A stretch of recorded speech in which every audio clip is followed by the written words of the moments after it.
What if I told you the best posture fix isn't to try to fix your posture at all? And the way I got all these different posture changes with my clients was not to try to fix their posture. In this video, I'm going to talk about what posture actually represents and why people run into plateaus so commonly trying to improve it and what you can do to address the true root cause. I very much believe the reason why people fail to fix their posture so commonly is because they're trying to fix the visual appearance of how they look, which is the symptom. Their posture is a symptom of a greater underlying problem. Let's take someone, for example, who has that traditional desk posture or phone posture. They have rounded forward shoulders, forward head posture. So they look at their body and they think, or they look at some YouTube videos and get the idea that they should do some upper back strengthening exercises. And they need to open up their chest and do some chin tucks to help pull their head back. This is a direct example of someone looking at their body thinking that they need to address what is going on as a result of their limitations, not actually addressing those underlying limitations. This would be like someone who gets sick all the time and constantly gets colds, trying to fix their runny nose and sore throat symptoms rather than trying to fix their weak immune system. You see, what posture actually represents is one strategy to stand upright against gravity. And it's sort of this static representation of a strategy, not necessarily something else like tight or overactive or underactive muscles. And what feeds into this strategy is one's movement capabilities and their movement options they have available. The more sedentary we become, the more injuries we pile up over time, and the more movement variability and range of motion we lose over time eventually conglomerates into this situation where we have fewer and fewer movement options and degrees of variability to express within our body. So we end up having fewer and fewer overall movement strategies to express movement and move through the world. As this compounds over time, this is when you see people that have quote unquote bad posture. And for some people, this is no problem whatsoever. They can have very few movement options and not really have any pain or problems because their body doesn't really need to express much movement throughout the day. Other people have terrible posture and have a ton of pain because they need that movement that they've lost. And some people have good posture, but a lot of compensatory movement strategies within it, and those compensatory movement strategies are putting wear and tear on certain joints and tissues, and that's creating some pain. And some people have okay posture, but just enough movement capability so that way they can live the life they want without a lot of compensation. The point is, it depends. And that's why posture isn't necessarily correlated with pain. But again, posture is a strategy. It's one piece of the greater puzzle to look at. But one thing I do commonly see and believe in is that the worse someone's posture is, the more overall variability of movement they've lost over time as well. So the point I'm trying to make is that the best posture changes I've ever made consistently with my clients is trying to fix what's missing within their movement, not trying to directly fix their posture. As it relates to posture, this is the main concept that I teach within my courses for trainers and practitioners like my biomechanics course, and also for the average person like my Own Your Body course. You can check out both of those in the description down below. And as a side note, registration for the next round of my live biomechanics course, which starts in November, ends within the next 24 hours. And you can get access to a final day sale price by, again, checking the link down below. And if you're watching this video and you're not a practitioner or a coach, you can get 50% off of my Own Your Body course, which is designed for the average person to be able to understand and address their own issues at this root cause by, again, checking the link down below in the description. This is why I so commonly see a direct correlation between improving one's range of motion and their posture improving. I know that if I get my specific tests to improve on the table, I'm very likely to see an improved posture within the short and also long term as well. So I put more emphasis on and care more about the tests that reflect movement capabilities and range of motion than I do how much their posture improves. That has saved me so much more time and stress than having to worry about what someone actually looks like and having that be the main thing I care about when trying to help someone move and feel better, which is ultimately the goal. Let me give you a quick case study using one of the example pictures from earlier to help you understand what I mean.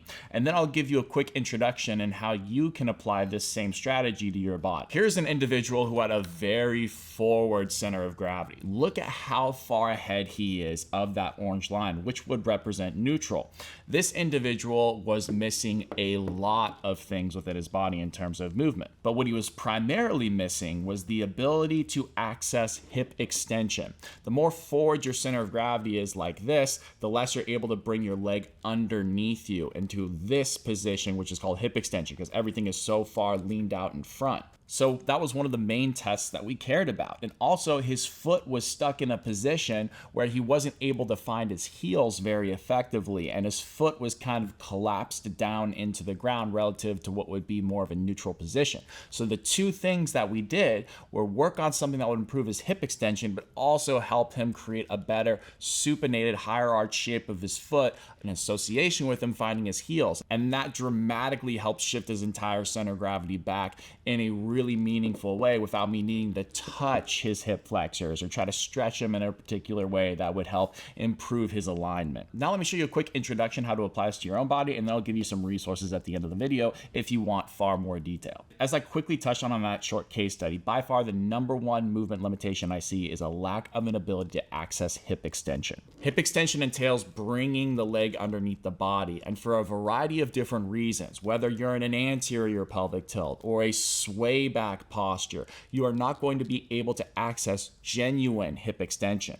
So oftentimes people are limited on those hip extension tests, but one that you can quickly run on yourself is called a Thomas test. This is how you can get a good idea of that hip extension. So what you're gonna do is find a firm surface like a table is ideal. A bed usually is a little too soft, or if it's a firm bed, maybe that could work. But you wanna start with about half your thigh hanging off like this, then you're gonna roll onto your back, and you are going to then hug your shin. You just want to pull your knees back far enough to where there's no discomfort in the front of your hips whatsoever. It should be a generally comfortable in range. About this is what you're looking for.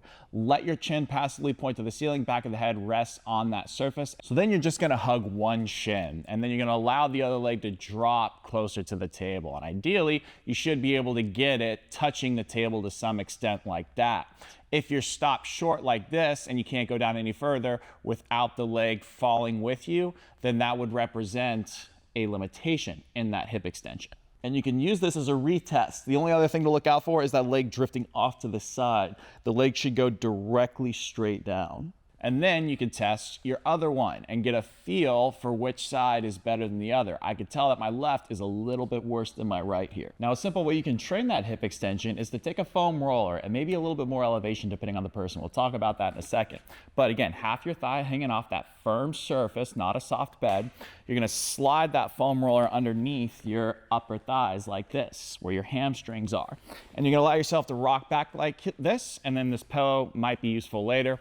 Come back to it in a second, and all you're gonna do is very gently check in with yourself. See if your low back is completely flat and relaxed on that table. If your low back is not flat and relaxed, you can take something and you can give yourself a little bit more elevation like this to push down into, and that should allow you to flatten out that back passively without pushing down quite yet. But for a lot of people, a foam roller is gonna be adequate. So make sure that your knees are perfectly in line with your hips and your feet aren't doing all sorts of weird stuff. Everything is just nice and in line. And then chin pointed at the ceiling, low back is flat and relaxed, not having to force it down. And you're just gonna gently pull one leg back. I'll go with my right leg here to make the camera shot a little bit smoother. So my right knee is directly pointed at the ceiling here. It's not too far back or too far forward, and I feel no restriction or tension in the front of my hip. So if you do feel tension in the front of your hip, you could just relax this right side or that foot right there. It's not as optimal, but it can be a good first step. But for most people, they can get it back here. Now, you're gonna very gently push down into the roller with the hamstring of that leg that's on it. About a 3 to 4 out of 10 effort. You're gonna feel that hamstring engage as you push down. The low back should still be flat and relaxed on both sides. If it's not easily able to accomplish that, you might need more elevation underneath here. And now all you're gonna do is just breathe in through your nose, out through your mouth, melting into this position. Be super chill and just really feel that downforce 3 to 4 out of 10 through this leg right here. This leg is hanging out, not doing anything. After you hold that for about 8 to 10 breaths for 1 to 2 sets, you can even go a little bit lower.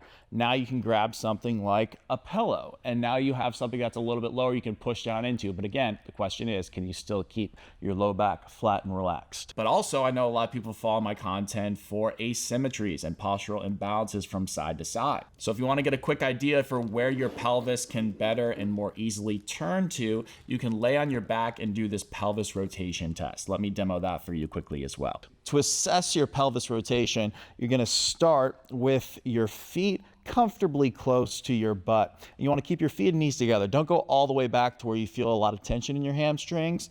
Just a comfortable end range like this. And then you're going to put your chin towards the ceiling, and you're going to have your arms directly out at the level of your shoulders like this. Now, all you're going to do is gently allow for your knees and feet to fall together to one side, going to the point where if you went any lower, your opposite side shoulder would have to pop off the ground. So taking my knees to the right, if my left shoulder starts to pop off or move in any meaningful way, that would be the end of the test of my pelvis going to the right. And then I'll do the inverse, taking my pelvis to the left, stopping at the point where if I went any lower, then my right shoulder would pop off. So that would be a really good indication that you are better able to rotate towards one side or the other depending on which side goes further. So for this, you're going to lay on the side where you want to improve the ability of the knees to rotate towards. So if I was more limited going left, I'd lay on my left side. You have two pillows. One is folded underneath your lowest rib cage so your hip can still stay flat on the floor there. The other pillow is double folded so that way your head can stay completely neutral. It's not side bent to one side or the other. And the other main setup key is that you have a perfect 90-degree angle or a right angle at both your knees and also your hips. You don't want to start your feet too far back. That's going to create a lot of problems. And you also don't want to be too far tilted back like this. That will also create a lot of issues. You want to have two right angles. So really make sure you got that. Now you have a very light mini band around the top of your knees. It's not necessary, but I find it helps a lot. A light band, not a heavy band. All you're going to do now is exhale and feel your rib cage come down. That's going to create a little bit of engagement of your side abs on the downside, and it's going to bring your rib cage down relative to your hips. Some people might benefit from doing a very slight posterior pelvic tilt. Don't squeeze your glutes to get that tilt. Just do a very subtle little tilt. Now, at this point, all you should feel is a little bit of side abs on your downside. And then you're going to take that top side foot and very gently bring it up the wall, just a couple of inches higher than the other foot. You want to feel these 3 points of contact on that top foot and bottom foot, but especially focusing on the heel and base of the big toe on the top foot. Now, all you're going to do is making sure you keep that slight tilt of your pelvis, ribs down, and neck relaxed. You're going to push that top knee forward and roll that top hip forward to the point where if you went any further forward, you would lose your heel on the top at all. Always keep about 50% of your weight in that heel. And then you're going to raise that top knee to get it in line more or less with that top foot. And you should feel your lower right butt cheek muscle turn on, or the lower butt cheek of the top leg. So the only muscle groups you should feel is your butt cheek on the top and abs on the bottom. Everything else, including your low back and neck, are completely relaxed. And then you're gonna hold this as you breathe in through your nose, out through your mouth, really thinking about creating a relationship between those points of contact on your top foot, your glute working and your abs working. This is helping improve the genuine rotation mechanics and turning mechanics into this downside. The last thing to consider is that up is not as important as forward. Always go forward first and then up. You'll feel more glute. If you want more free YouTube content that goes into this concept and addresses movement limitations, which then carries over to better posture, you can check out these that I'm going to link on the screen right now. Thank you guys for watching. I hope this was helpful. If it was, feel free to leave a like, and also don't forget to subscribe because I release new videos like this every single week.